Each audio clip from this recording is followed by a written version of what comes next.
السلام علیکم ورحمۃ اللہ وبرکاتہ۔ بولتے الفاظ کے دوستوں، سلامتی ہو آپ سب پر۔ حاضرین محفل، آج ایک سچا واقعہ آپ تمام دوستوں کی نظر کرنے لگا ہوں، اس امید کے ساتھ کہ یہ آپ کو پسند آئے گا۔ 3 دن پہلے کی بات ہے کہ ہر روز میں اپنا گودام 8 بجے بند کر دیتا ہوں۔ خدا کی کرنی ایسی ہوئی کہ کسی کام میں ایسا مصروف ہوا کہ رات کے 11 بجے تک بیٹھا رہا اور ٹائم کا پتہ ہی نہ چلا۔ سنسان اور ویران علاقے میں ایک بوڑھی عورت ہاتھ میں شوپر پکڑے ہوئے میری طرف آئی اور بولی، بیٹا کچھ پلاسٹک اور سوکھی روٹیاں لائی ہوں، کیا آپ خریدیں گے؟ میں نے ان سے مخاطب ہوتے ہوئے کہا، اماں جی آپ لوگوں کی خدمت کے لیے ہی تو بیٹھا ہوا ہوں، کیوں نہیں لوں گا؟ مال کا وزن کیا تو صرف 30 روپے بنے۔ میں نے نوٹ کیا کہ اماں جی کچھ پریشان سی ہو گئیں۔ میں نے اماں جی سے مخاطب ہو کر کہا کہ ماں جی خیریت تو ہے، آپ کیوں پریشان ہو رہی ہیں؟ تو اس ماں جی نے بڑی شرمندگی سے مجھے ڈرتے ڈرتے ہوئے کہا، بیٹا مجھے 100 روپے کی ضرورت ہے، آپ مجھے 100 روپے دے دیں، جب میرے پاس ہوئے تو واپس کر دوں گی۔ میں نے جیب سے 100 کا نوٹ نکالا اور انہیں دے دیا۔ کہنے لگی، بیٹا فکر نہ کرنا، جلد ہی واپس دے دوں گی۔ میں نے ان سے کہا کہ فکر کیسی ماں جی، آپ واپس نہ بھی دیں تو کوئی مسئلہ نہیں، میرا لاکھوں کا کاروبار ہے، 70 روپے کے لیے میں کیوں فکر کروں گا؟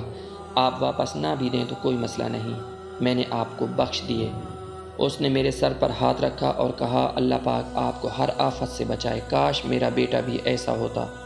اماں جب واپس جانے لگیں تو مجھ سے رہا نہ گیا اور میں نے اماں جی سے پوچھ لیا، ماں جی آپ کا بیٹا نہیں ہے کیا؟ میرے یہ الفاظ سنتے ہی اس اماں کی آنکھوں میں سے آنسو اس روانی سے بہنا شروع ہوئے جیسے کہ کافی عرصے سے ان کے پلکوں نے آنسوؤں کو اس دن کے لیے روک رکھا ہو، اور وہ روتے ہوئے بولی، ہیں نا 7 بیٹے ہیں، 7 بیٹوں کے بعد ایک بیٹی پیدا ہوئی، پیدا ہونے کے کچھ دن بعد فوت ہو گئی۔ ابھی اس کا دکھ برداشت نہیں ہو رہا تھا کہ شوہر بھی چل بسا۔ اکیلی تنہا بچوں کو پالا اور سب کی شادی کروائی۔ 2 بیٹے فوت ہو گئے، 4 کی شادی کروائی، چاروں گھر چھوڑ کر چلے گئے۔ ایک سب سے چھوٹا بیٹا میرے ساتھ ہے، مگر وہ اتنا نہیں کما پاتا کہ گزر بسر ہو سکے۔ کبھی کبھار بھوکا سونا پڑتا ہے تو کبھی صبح کا ناشتہ نہیں ہو پاتا۔ باقی بیٹوں سے بات کرتی ہوں تو کہتے ہیں، امی دفع ہو جائیں، ہمارے پاس مانگنے نہ آیا کریں۔ بیٹا تم بیگانے ہونے کے باوجود میری مدد کرنے کے لیے تیار ہو گئے۔ کاش میرا ایک بیٹا ہی ایسا ہوتا جس کے دل میں احساس ہوتا، تو آج میں یوں نہ مانگتی۔ صبح ناشتے کے لیے کچھ نہ تھا، اس لیے سوچا تھوڑا سا سامان بیچ کر ناشتے کا سامان لے لوں۔ مجھے امید تھی آپ کا گودام کھلا ہوگا اور شکر ہے اللہ کا کہ گودام کھلا ملا۔ میں نے اماں جی سے مخاطب ہو کر کہا، اماں جی کیا آپ جانتی ہیں میں کتنا خوش قسمت ہوں؟ میں 8 بجے چلا جاتا ہوں، آج مجھے کسی نے 11 بجے تک روکے رکھا، اور جانتی ہیں جس نے روکا تھا صرف آپ کے لیے وہ کون ہے؟ وہ اللہ جس پر امید لگا کر آپ میرے پاس آئی تھی، ورنہ میں تو کب کا گھر پہنچ چکا ہوتا۔ بولتے الفاظ کے دوستو، آج سب سے پہلے میں اپنے آپ سے سوال کرتا ہوں اور اس کے بعد آپ تمام احباب سے پوچھنا چاہتا ہوں، کیا احساس مر چکے ہیں ہمارے؟ کیا ضمیر گر چکے ہیں؟ کیا ماں باپ کی وفائیں اب کوڑیوں کے بھاؤ بکتی ہیں؟ جس ماں نے 9 ماہ پیٹ میں رکھا، پالا پڑھایا، شادی کی، آج 4 بیٹے اس کو ایک وقت کی روٹی تک نہیں دے سکتے۔ شادی کر کے علیحدہ گھر لے لیا اور چھوڑ دیا ماں کو تڑپنے کے لیے۔ کیسی اولاد تھی، کیسے لوگ ہیں؟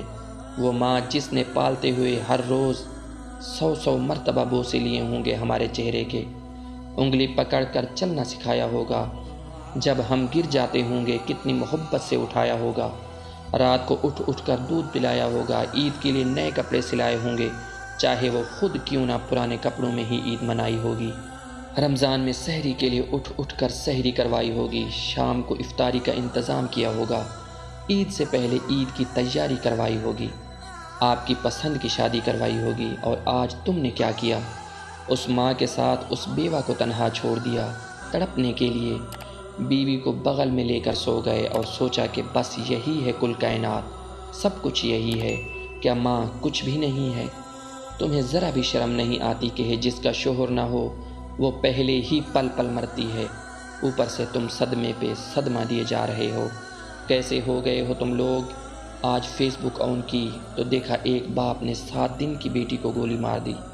خدایا یہ کیسا دور آ چکا ہے، احساس ہم لوگوں کے دلوں سے نکل گئے ہیں۔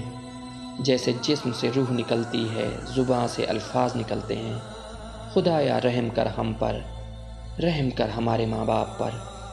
اللہ پاک سے دعا ہے، اللہ پاک جن لوگوں کے والدین حیات ہیں ان کو صحت والی لمبی زندگی عطا کرے اور ہمیں خدمت کرنے کی توفیق عطا فرمائے، آمین۔ حاضرین محفل، اگر آپ کی زندگی میں بھی کوئی دلوں کو چھو لینے والی تحریر، کوئی کہانی ہو تو پلیز ہمیں ای میل کیجیے۔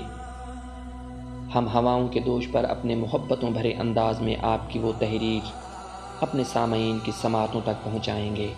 اور اگر ہماری یہ ویڈیو آپ کو پسند آئے تو پلیز ہمارے چینل کو سبسکرائب کیجیے، لائک کیجیے اور اپنی محبتوں کا اظہار ان باکس کیجیے۔